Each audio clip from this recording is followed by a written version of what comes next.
નમસ્કાર વિદ્યાર્થી મિત્રો. ચેન્જ ધ ટેક્સ્ટ ફકરામાં સૂચના પ્રમાણે ફેરફાર કરો. ધોરણ 9 અને ધોરણ 10 વિષય અંગ્રેજી માટે અગત્યનો મુદ્દો અગાઉ આપણે પાર્ટ 1 ની અંદર જાતિ બદલો અને તેની સાથે પુરુષ બદલો આ બે મુદ્દાઓને આપણે જોઈ ગયા હતા. તો આજે આપણે પાર્ટ 2 લઈએ છીએ, જેની અંદર આપણે ચેન્જ ધ નંબર એટલે કે વચન બદલો, એક વચનમાંથી બહુવચનમાં રૂપાંતર કરવાનું. ત્યારબાદ ચેન્જ ધ ટેન્સ, કાળ બદલો, અને ત્યારબાદ છેલ્લી રચના આપણી હશે ચેન્જ ધ વોઇસ, એક્ટિવ વોઇસનું પેસિવ વોઇસમાં રૂપાંતર કરીશું. તો શરૂઆત કરીએ છીએ. સૌપ્રથમ આપણે લઈએ છીએ ચેન્જ ધ નંબર એટલે કે એક વચનનું બહુવચનમાં રૂપાંતર. ગણી શકાય તેવી વસ્તુઓ કે વ્યક્તિઓ માટે એક વચન અને બહુવચન એમ નામના બે સ્વરૂપ હોય છે, એ આપણે સૌ કોઈ જાણીએ છીએ. એક વ્યક્તિ કે વસ્તુ હોય તો એને એક વચનમાં કહેવાય, અને એકથી વધુ વ્યક્તિઓ હોય તો બહુવચનનું રૂપ મુકાય છે. તો આ પ્રશ્નમાં એક વચન અને બહુવચનનું એક બીજામાં રૂપાંતર કરવાનું આપણે પૂછાય છે. હવે તેના માટે આપણે જાતિવાચક નામના બહુવચનના નિયમો જોઈશું. જેમ કે નામનું બહુવચન કેવી રીતે થાય છે. નામને છેડે એસ પ્રત્યય લગાડવાથી તેનું બહુવચન થાય છે. આ સર્વસામાન્ય તેનો નિયમ છે.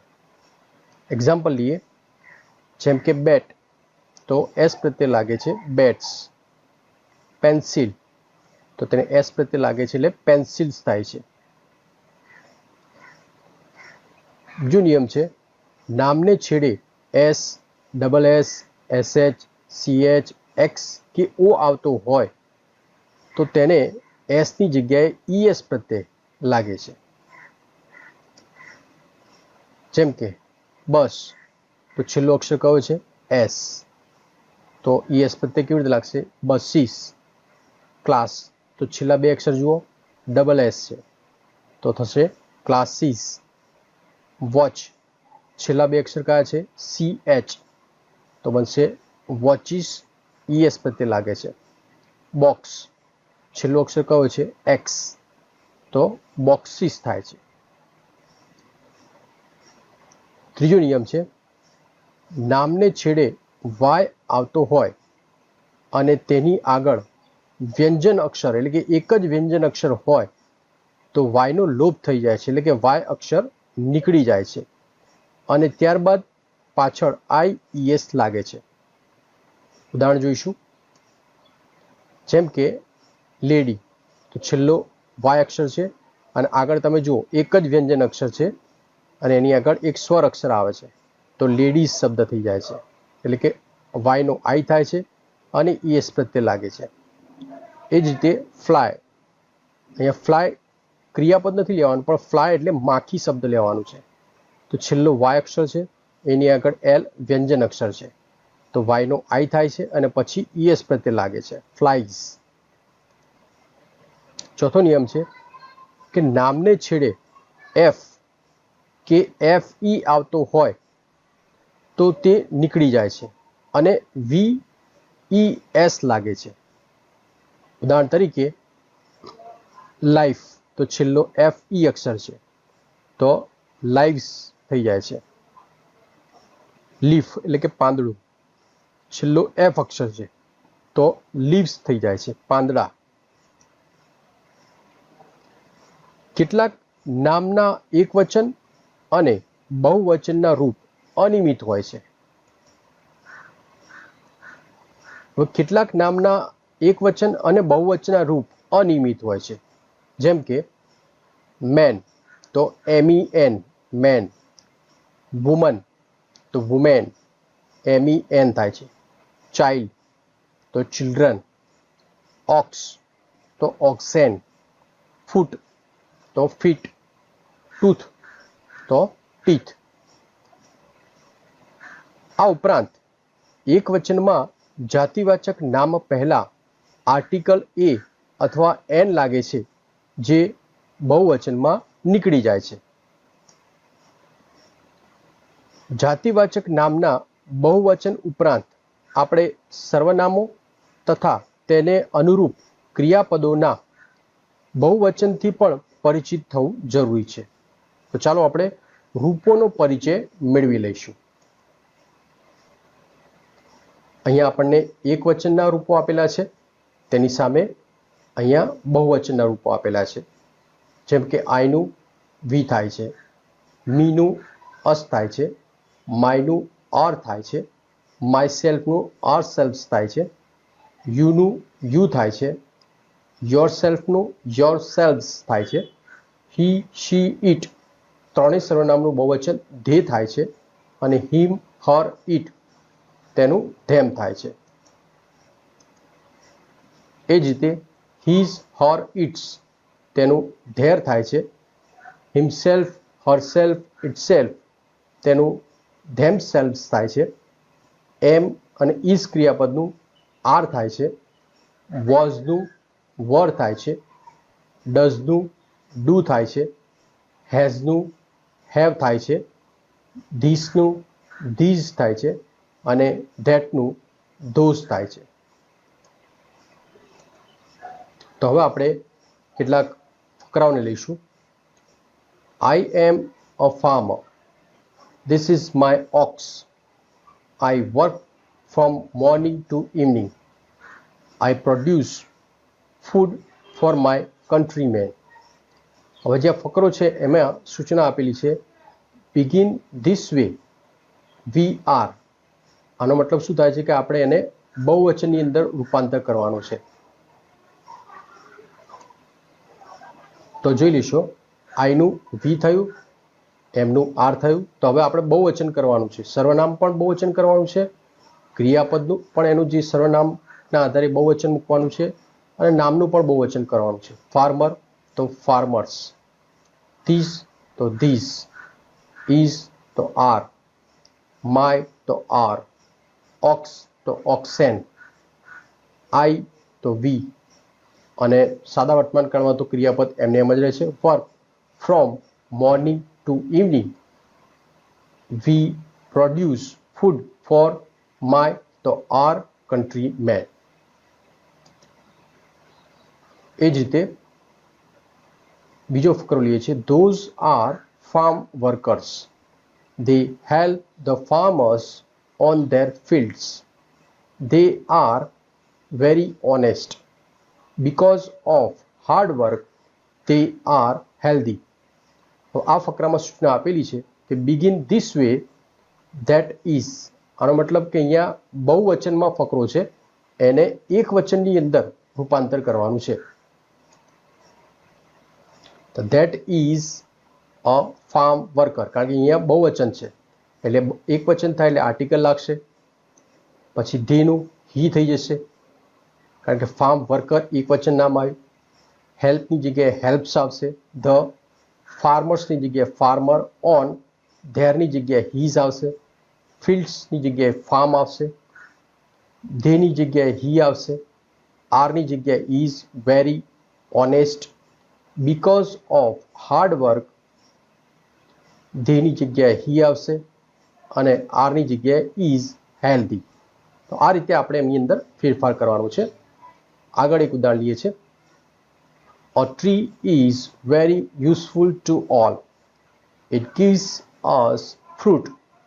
It gives shelter to a tired traveler. A bird and an animal can take rest under its shade. હવે આ ફકરાની સૂચના શું આપેલી છે કે begin this way the trees are, એટલે અહીંયા એક વચન છે એનું બહુવચનમાં રૂપાંતર કરવાનું છે. તો જોઈ લેશો. ધ ટ્રીઝ આર એટલે અ ટ્રી છે એની જગ્યાએ ટ્રીઝ થઈ ગયું, ઇઝનું આર થઈ ગયું.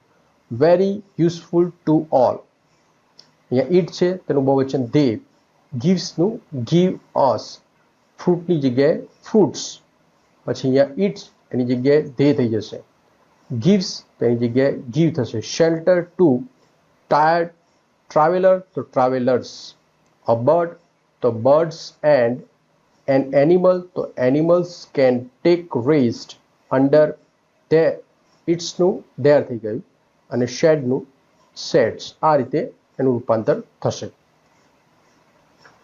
તો મિત્રો હવે આપણે બીજો મુદ્દો લઈએ છીએ, ચેન્જ ધ ટેન્સ, એટલે કે કાળમાં રૂપાંતર કરો. હવે કાળની અંદર અહીંયા ટૂંકમાં એની વાક્ય રચનાઓ આપેલી છે, એને આપણે જોઈ લઈશું. જેમ કે સાદો વર્તમાન કાળ, તેમાં ક્રિયાપદ એસ કે ઈએસ પ્રત્યયવાળું ત્રીજા પુરુષ એક વચનમાં હી શી ઇટ સાથે આવે છે, અને બાકીના વાક્ય રચના હોય છે જેમાં ક્રિયાપદ મૂળરૂપ હોય છે, I play tennis every day, અને ત્રીજા પુરુષમાં હી પ્લેઝ ટેનિસ. ચાવીરૂપ શબ્દો કયા? એવરી ડે, ઓલવેઝ અને ઓફન. સાદો ભૂતકાળ હોય તેમાં ક્રિયાપદનું ભૂતકાળનું રૂપ કે ઈડી પ્રત્યયવાળું આવે છે. આ ભૂતકાળનું રૂપ એટલે અનિયમિત રૂપ હોય વાત છે. જેમ કે આઈ પ્લે ટેનિસ યસ્ટરડે. ત્રીજા પુરુષમાં પણ વાક્ય રચના એવી જ બને છે, હી ડ્રેન્ક જ્યુસ. ચાવીરૂપ શબ્દો કયા? યસ્ટરડે, લાસ્ટ વીક, ઓન 2019 વગેરે. સાદો ભવિષ્યકાળ હોય તેમાં શેલ વિલ સાથે ક્રિયાપદનું મૂળ રૂપ આવે છે. જેમ કે આઈ શેલ પ્લે ટેનિસ ટુમોરો, અને હી વિલ પ્લે ક્રિકેટ. જો કે હવે શેલની જગ્યાએ વિલનો પણ ઉપયોગ થાય છે. ચાવીરૂપ શબ્દો tomorrow, next week, next time. ચાલુ વર્તમાનકાળ, તેમાં એમ, ઇઝ, આર ક્રિયાપદનું આઈએનજી વાળું રૂપ આવે છે. જેમ કે આઈ એમ પ્લેઇંગ ટેનિસ નાવ. તો ત્રીજા પુરુષ એકવચનનું સર્વનામ હોય તો હી ઇઝ પ્લેઇંગ કેરમ. ચાવીરૂપ શબ્દો કયા? નાવ, એટ ધીસ ટાઈમ વગેરે.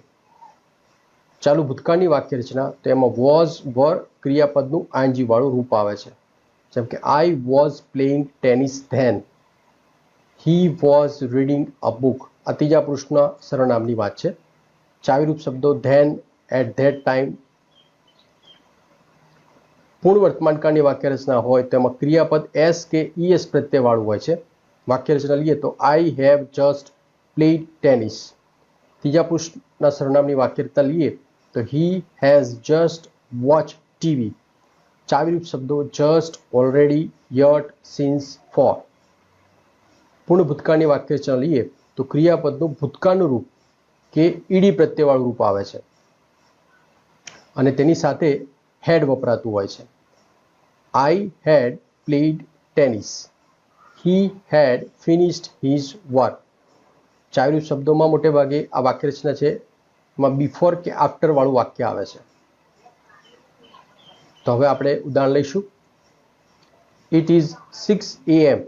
My mother is preparing tea for the family. My grandmother is praying to God. My father is reading newspaper. I am brushing my teeth, and my little sister is playing with her toys. હવે આ ફકરામાં સૂચના આપેલી છે કે begin this way it was, એટલે કે આ જે ફકરો છે સાદા વર્તમાનકાળનો છે. આ ફકરો છે એમાં ચાલુ વર્તમાનકાળની વાક્ય રચનાનો ઉપયોગ થયેલો છે, એને ભૂતકાળમાં ફેરવવાનો છે. તો ઇઝ છે એનું વોઝ થઈ જશે. જેમ કે અહીંયા આપેલું છે ઇટ વોઝ 6 AM. અહીંયા ઇઝ એનું વોઝ થશે. My mother was preparing T for the family. My grandmother is was praying to God. My father was reading newspaper. I તો અહીંયા એમ છે તો was brushing my teeth, and my little sister was playing with her toys. બીજો ફકરો લઈએ છે. Yesterday we went to our village. We went there by car. My uncle lives there. We stayed at his place. We met our friends and relatives. We visited out farm too. હવે આ ફકરામાં સૂચના આપેલી છે begin this way, tomorrow we shall, એટલે કે આ જે ફકરો છે ભૂતકાળનો છે એની જગ્યાએ આપણે એને સાદા ભવિષ્યકાળમાં રૂપાંતર કરવાનું છે. તો જુઓ, ટુમોરો વી તો વેન્ટની જગ્યાએ shall go to a village. We went તો shall go there by car. My uncle lives તો will live there. We stayed to shall stay at his place. We met to shall meet our friends and relatives. He to visited to will visit our farm too. હવે આપણે change the voice એટલે કે રચના બદલો, એમાં active વોઇસની passive વોઇસમાં રૂપાંતર પૂછાતું હોય છે. હવે સામાન્ય રીતે વાક્યમાં કર્તાના મહત્વ અને સ્થાનના આધારે વાક્યના બે પ્રકાર પડે છે, એક્ટિવ વોઇસ અને પેસિવ વોઇસ, એટલે કે કર્તરી રચના અને કર્મણી રચના. તો આ પ્રશ્નમાં આપણે આ બંને પ્રકારોનું એકબીજામાં રૂપાંતર કરવાનું હોય છે. ખાસ કરીને એક્ટિવનું પેસિવમાં વધુ પૂછાતું હોય છે. તો હવે આપણે એક્ટિવ વોઇસની રચના વિશે સમજ લઈએ. હવે એક્ટિવ વોઇસ એટલે કે જેને કર્તરી રચના કહેવામાં આવે છે, તેમાં ક્રિયા કોને કરી તેનું મહત્વ હોય છે, એટલે કે કર્તાનું મહત્વ હોય છે. આથી તેમાં કર્તા વાક્યની શરૂઆતમાં આવે છે ને સામાન્ય રીતે નીચે મુજબની વાક્ય રચના થાય છે, જેમ કે કર્તા, ક્રિયાપદ, કર્મ અને અન્ય શબ્દો. તો ઉદાહરણ લઈએ, જેમ કે સોહન રોટ અ લેટર યસ્ટરડે. તો કર્તા છે, ક્રિયાપદ ભૂતકાળનું છે, કર્મ છે અને અન્ય શબ્દ આવેલું છે. વી લાઇક મૂવીઝ. તો કર્તા છે, ક્રિયાપદ છે અને કર્મ છે. બીજું છે પેસિવ વોઇસ કે જેને આપણે કર્મણી રચના કહીએ છીએ, જેમાં કર્મનું મહત્વ હોય છે. આથી તેમાં કર્મ વાક્યની શરૂઆતમાં આવે છે. તો આ વાક્ય રચના આ પ્રમાણે થાય છે, કર્મ, ક્રિયાપદ, બાય સાથે કર્તા અને અન્ય શબ્દો. ઉદાહરણ તરીકે લઈએ, a letter was written by Sneh yesterday. તો જુઓ, અહીંયા કર્મ છે, અહીંયા ટુ બીનું ક્રિયાપદ છે, અહીંયા મૂળ ક્રિયાપદ ભૂતકૃદંત સાથે આવેલું છે, ત્યારબાદ બાય કર્તા આવેલો છે અને અન્ય શબ્દ છે. Music is liked by us. તેમાં પણ જુઓ, આ કર્મ છે, ટુ બી ક્રિયાપદ છે, ક્રિયાપદનું ભૂતકૃદંત છે અને બાય સાથે કર્તા આવેલું છે. તો તેમાં જ્યારે એક્ટિવ વોઇસનું પેસિવ વોઇસમાં રૂપાંતર કરવામાં આવે ત્યારે એક્ટિવ વોઇસમાં જે કર્તા હોય છે એ કર્મની વાક્યની શરૂઆતમાં મૂકવામાં આવે છે. ત્યારબાદ વાક્યનો જે કાળ છે એને જાળી અને એનું ટુ બીનું ક્રિયાપદ મૂકવામાં આવતું હોય છે.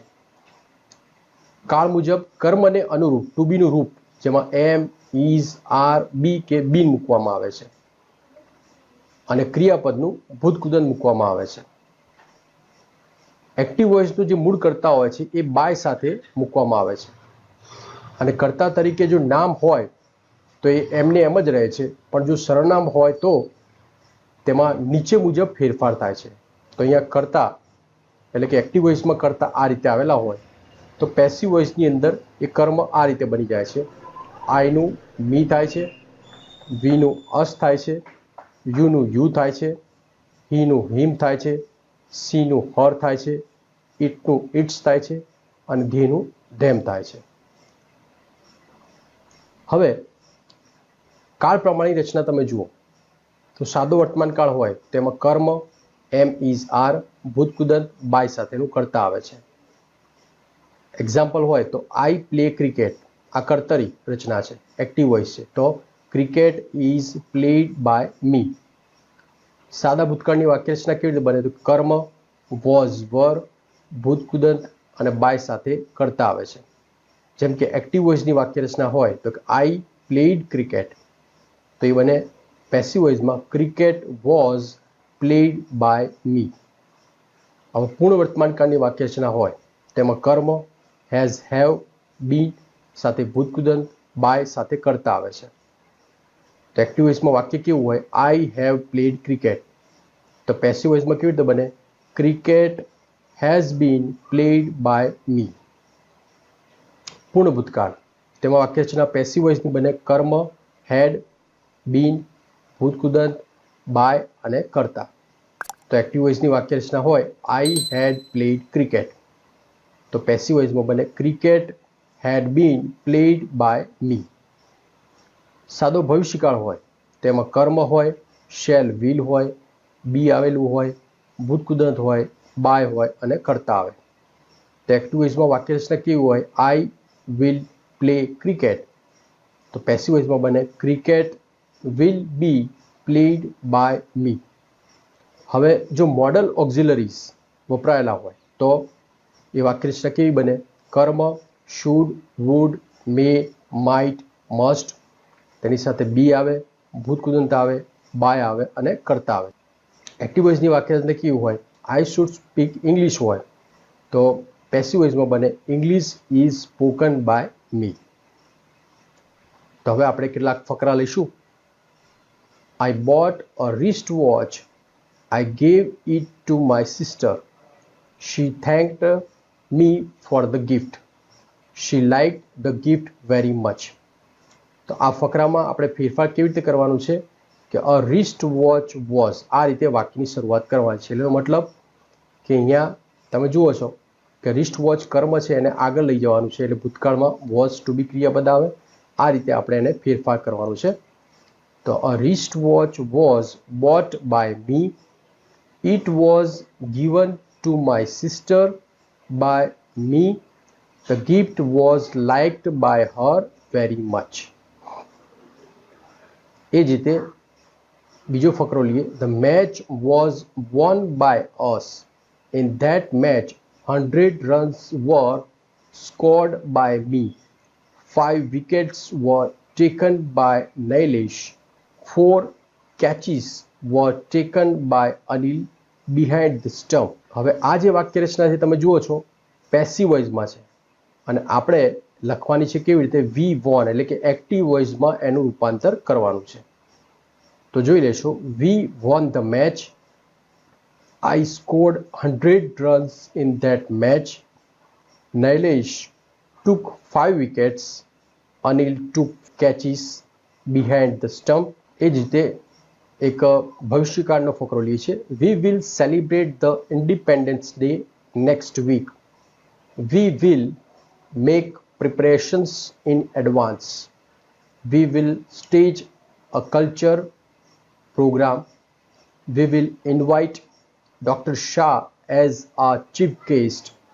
હી will host the flag. We all will salute the flag and recite the national anthem. હવે આની અંદર the Independence Day will be passive વોઇસની અંદર આને ફેરવવાનું છે.